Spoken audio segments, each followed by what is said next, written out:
अस्सलामुअलैकुम, मैं हूं एजाज महीउद्दीन। आज हम पढ़ने वाले हैं क्लास 10th का सेकंड चैप्टर केमिकल इक्वेशन। ये चैप्टर बहुत ज़्यादा इम्पोर्टेंट है।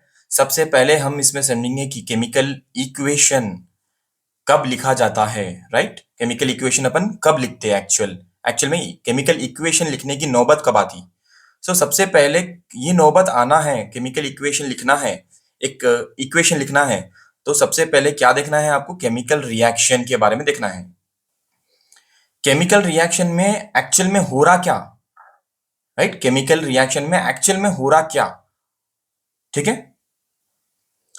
क्या करेंगे अपन इसमें इसमें हम केमिकल फॉर्मूलाज का यूज करके बताते हैं हम कि सब्सटेंसेस रिएक्ट कर रहे हैं।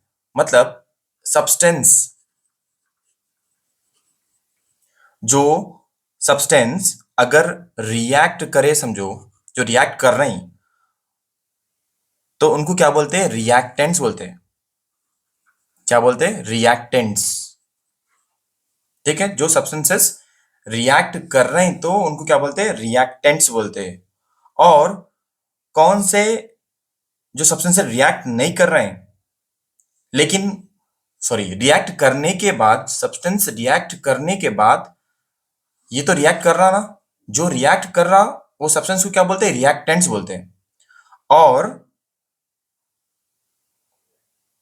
कौन से नए सब्सटेंसेस बन रहे हैं यहाँ पे, कौन से नए सब्सटेंस नए बने, मतलब रिएक्टेंट के वजह से जो नया सब्सटेंस बन के आया उसको क्या बोलते हैं, प्रोडक्ट बोलते हैं। रिएक्टेंट है तो इसका अपोजिट है प्रोडक्ट।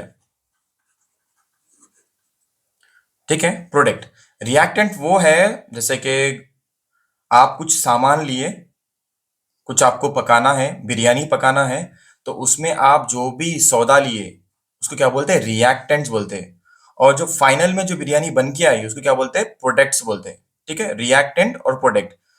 जब भी केमिकल रिएक्शन होता तो पहले उसके लिए रिएक्टेंट्स होना, और रिएक्टेंट से एक नया सब्सटेंस बन के आता उसको क्या बोलते हैं, प्रोडक्ट्स बोलते हैं। ठीक है, अब थोड़ा सा अपन ये समझेंगे कि ये अब और आगे जरा बढ़ के देखेंगे अपन इसमें। ठीक है, सबसे पहला पॉइंट ये है आपको समझना कि केमिकल इक्वेशन एक केमिकल रिएक्शन को दिखाता है। राइट, केमिकल इक्वेशन जो हम इसको बोल रहे हैं ना, केमिकल इक्वेशन क्या दिखाता, केमिकल इक्वेशन लिखने की नौबत जो आती है ना, केमिकल इक्वेशन क्या दिखाता, केमिकल रिएक्शन को दिखाता। ठीक है, केमिकल इक्वेशन केमिकल रिएक्शन को दिखाता, एक पहला पॉइंट याद रख लो।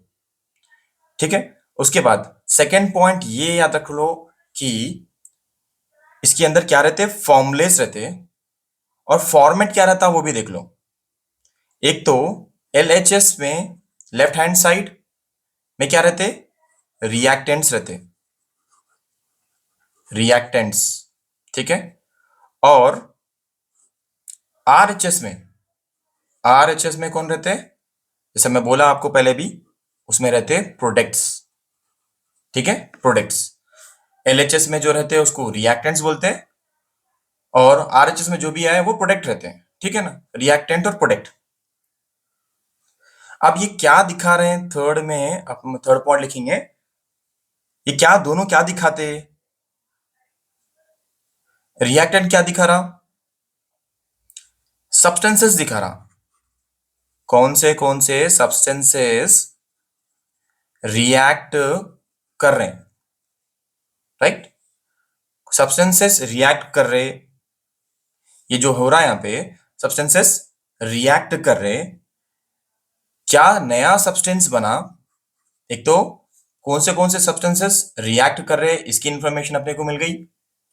अब यहां पे देखो आप, सब्सटेंसेस कौन से सब्सटेंसेस रिएक्ट कर रहे, और क्या नया फॉर्म हुआ। राइट, क्या नई चीज बन के आई, और जब रेशियो ऑफ रिएक्ट क्या है, मतलब रेशियो ऑफ रिएक्ट मतलब किस तरीके से वो बराबर रिएक्ट करा, बैलेंस वे में रिएक्ट करा या अनबैलेंस वे में रिएक्ट करा। ये इंफॉर्मेशन अपने को केमिकल इक्वेशन में मालूम होती है। राइट, और अपन ये सब कुछ मालूम करते केमिकल इक्वेशन के जरिए, अपने को ये सब कुछ मालूम होता। केमिकल रिएक्शन तो हुआ, उसके लिए केमिकल इक्वेशन लिख रहे हैं अपन, और उसके अंदर जो चीजें अपन इस्तेमाल कर रहे हैं उनको बोलते हैं रिएक्टेंट्स, जो उससे बन के आया उसको बोलते हैं प्रोडक्ट्स। और ये इक्वेशन लिखने का मकसद क्या है, क्या क्या नए सब्सटेंसेस फॉर्म हुए, रिएक्ट कर रहे हैं, मतलब कौन से सब्सटेंस रिएक्ट कर रहे हैं पहली चीज, और क्या नया सब्सटेंट, मतलब क्या सब नया सब्सटेंस फॉर्म हुआ, सो न्यू सब्सटेंस, क्या न्यू सब्सटेंस फॉर्म हुआ, राइट। और रेशियो ऑफ रिएक्ट क्या है, किस तरीके से रेशियो ऑफ रिएक्ट क्या है। अब यहाँ पे देखो एक एग्जाम्पल ले रहा हूं मैं। इस एग्जाम्पल में मैं क्या लिया यहाँ पे, हाइड्रोजन। सो ये हाइड्रोजन क्या है, गैस है। हाइड्रोजन क्या है, गैस है। और यहाँ पे ऑक्सीजन है। हाइड्रोजन गैस जब ऑक्सीजन के साथ जलता, मतलब इन दोनों एक दूसरे से मिलते, हाइड्रोजन गैस जब ऑक्सीजन के साथ जलता तो क्या बनता, वाटर बनता। ठीक है ना। अब यह जलता मतलब मिलता, ठीक है ना। इन दोनों जब मिल रही, हाइड्रोजन जब ऑक्सीजन के साथ मिल रहा तो क्या बन रहा, वाटर बन रहा, ठीक है ना, वाटर बन रहा। तो ये जो लेफ्ट हैंड साइड है इसको क्या बोलेंगे अपन, रिएक्टेंट्स बोलेंगे, और इस तरफ जो है उसको क्या बोलेंगे, प्रोडक्ट्स बोलेंगे। अब यहाँ पे देखो आप, हम सबसे पहले केमिकल इक्वेशन के टॉपिक को, हम केमिकल इक्वेशन और केमिकल रिएक्शन, इसमें कभी भी कंफ्यूज मत हो जाइए आप। सबसे पहले आप यहाँ देखो, चेंज, जो केमिकल चेंज बोल रहे हैं अपन, फिजिकल चेंज बोल रहे हैं। चेंज दो किस्म के रहते हैं, एक है फिजिकल चेंज, दूसरा है केमिकल चेंज। फिजिकल जो चेंज है उसके बारे में इस टॉपिक में ज्यादा पढ़ने की जरूरत नहीं है, क्योंकि केमिकल चेंज हमारा एक्चुअल में जो केमिकल इक्वेशन है इसका टॉपिक है। सो केमिकल चेंज को पढ़ेंगे ज्यादा डिटेल में, तो इसके अंदर आ रहे, एक तो है केमिकल रिएक्शंस आ रहे हैं, और है केमिकल इक्वेशंस। सो केमिकल रिएक्शंस को अगर देख रहे हैं अपन, सबसे पहला रिएक्शन कौन सा है, कॉम्बिनेशन। उसके बाद क्या है, उसके बाद क्या है, डिकम्पोजिशन। उसके बाद है डिकम्पोजिशन। उसके बाद है single displacement. Single displacement, single displacement. उसके बाद है double displacement, double displacement, double displacement. इसके बाद है, थोड़ा सा अपन चेंज कर लेंगे इसको,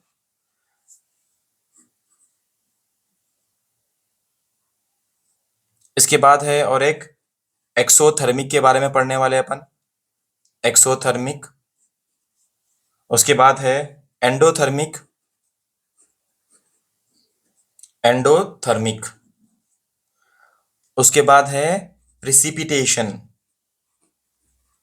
प्रिसिपिटेशन, प्रिसिपिटेशन। अब ये जो केमिकल इक्वेशन है, देखो आप क्या क्या लिखा मैं यहाँ पे, केमिकल रिएक्शंस, कॉम्बिनेशन कहते हैं, डिकम्पोजिशन कहते हैं, सिंगल डिस्प्लेसमेंट, डबल डिस्प्लेसमेंट। उसके बाद एक्स एक्सोथर्मिक, एक्सो ई एक्स, ठीक है, एक्सोथर्मिक, एंडोथर्मिक, प्रिसिपिटेशन कहते हैं। इतने सारे रिएक्शंस है, इनके बारे में भी हम डिस्कस करेंगे। सबसे पहले अपन का जो चैप्टर का नाम है वो क्या नाम है, केमिकल इक्वेशंस है। इसके अंदर, केमिकल इक्वेशन के अंदर आपको अपन पढ़ने वाले हैं, एक तो जो पहला इसमें आने वाला है वो है बैलेंस केमिकल इक्वेशन। बैलेंस कैसा करना है इनको, एक तो है बैलेंस केमिकल इक्वेशन, मैं शॉर्टकट में लिख ले रहा हूं ऐसा। और एक क्या है, अनबैलेंस। अगर बैलेंस है ओके अच्छी बात है, लेकिन अनबैलेंस रहा तो अनबैलेंस केमिकल इक्वेशन, इसके बारे में पढ़ने वाले हैं। अब यहां पे और एक बात आ गई कि केमिकल इक्वेशन जो बैलेंस है, केमिकल इक्वेशन, राइट, उसको आप यहां पे देखो कि जो बैलेंस है इसको अपन ऐसा करेंगे, स्पेशली बैलेंस के बारे में देखेंगे। जो बैलेंस है, जो बैलेंस्ड केमिकल इक्वेशन है, ये बहुत जबरदस्त चीज है कि बैलेंस को अपन कोई भी अगर इक्वेशन बैलेंस है तो कोई प्रॉब्लम की बात नहीं है, आसानी से अपन उसको लिख ले सकते हैं। लेकिन अनबैलेंस है तो उसको बैलेंस करना पड़ता, अनबैलेंस रहा तो केमिकल इक्वेशन को बैलेंस करना पड़ता। यहाँ पे बात कर रहे हैं बैलेंस केमिकल इक्वेशन की बात कर रहे हैं, राइट। सो यहाँ पे बैलेंस केमिकल इक्वेशन में आपको पढ़ना है सबसे पहले इंफॉर्मेशन। इंफॉर्मेशन यहाँ पे देखो, आप बैलेंस केमिकल इक्वेशन के बारे में अपने को क्या क्या दो चीजें समझना है। एक तो है information open from a balance equation, कैसा इंफॉर्मेशन को अपन मतलब ऑब्टेन करेंगे, information open from a balance equation. दूसरी बात है यहाँ पे, पहली बात तो इंफॉर्मेशन कैसा ओपन करते हैं अपन बैलेंस इक्वेशन से, और प्रोसेस ऑफ बैलेंसिंग, और बैलेंस कैसा करते हैं केमिकल इक्वेशन को, कैसा बैलेंस करते, ठीक है ना, केमिकल इक्वेशन को कैसा बैलेंस करते, EQ, ठीक है ना। ओके।